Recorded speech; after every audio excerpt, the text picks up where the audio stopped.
هەواڵێکی خۆش بۆ فەرمانبەران. حکوومەتی هەرێم ڕێکارەکانی ڕێخستنەوەی لە بەرزکردنەوەی فەرمانبەران دەست پێ دەکات. کات کەم ماوە و زانیاری نوێژ لەبارەی هەوڵی پێکهێنانی هاوپەیمانی ئۆپۆزیسیۆن بۆ هەڵبژاردننی داهاتوو ئاشکرا دەبێت. ئادێت نرخی دۆلار بەرامبەر بە دینار دادەبەزێت. ڕاوێژکارێکی دارایی سەرۆک وەزیرانی عێراقیش هۆکارەکانی دەخاتە ڕوو.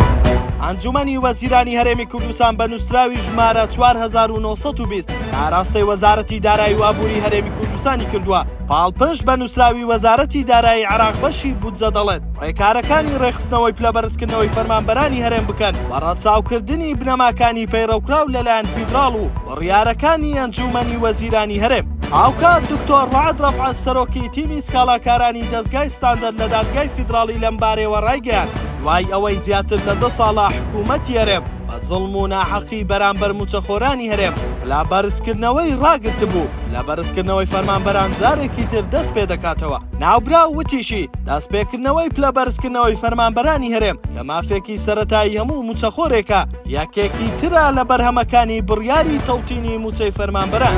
کۆبوونەوە و هەوڵی لایەنەکانی ئۆپۆزیسیۆن بۆ پێکهێنانی هاوپەیمانێتیەک بۆ هەڵبژاردننی داهاتووی عێراق ئاوەکو ئێستا درێژەی هەیە. لەم بارێوانەوەی نوێ ڕایگەیاندووە لەگەڵ بەرەیگەل و یەکگرتووی ئیسلامی گفتوگۆ هەیە و ئامادەن بۆ پێکهێنانی هاوپەیمانی. سەرچاوەیەکیش لە ئەنجومەنی سیاسی ستاندەرد ڕایگەیاند لەگەڵ زۆرینەی لایەنەکانی ئۆپۆزیسیۆن نەگفتوگۆین هیوادارین پێش وادەی کۆتاییهاتنی هاوپەیمانێتی بگەینە ڕێکەوتن بۆ ئەوەی بۆ یەکەم جار زۆرینەی ئۆپۆزیسیۆن بەیەکەوە باشداری لە هەڵبژاردندا بکەین. وتیشی تا ئێستا چاومان لەسەر پێکهێنانی بەرەیە خۆ ئەگەر بزانین نەگاتە ئەنجام بیر لە بژاردەی تر دەکەینەوە. شایانی باسا کۆمیسیۆن چواردەی ئەم مانگەی وەک دواوادا بۆ تۆمارکردنی هاوپەیمانێتیەکان بۆ هەڵبژاردننی داهاتووی عێراق دیاری کردووە.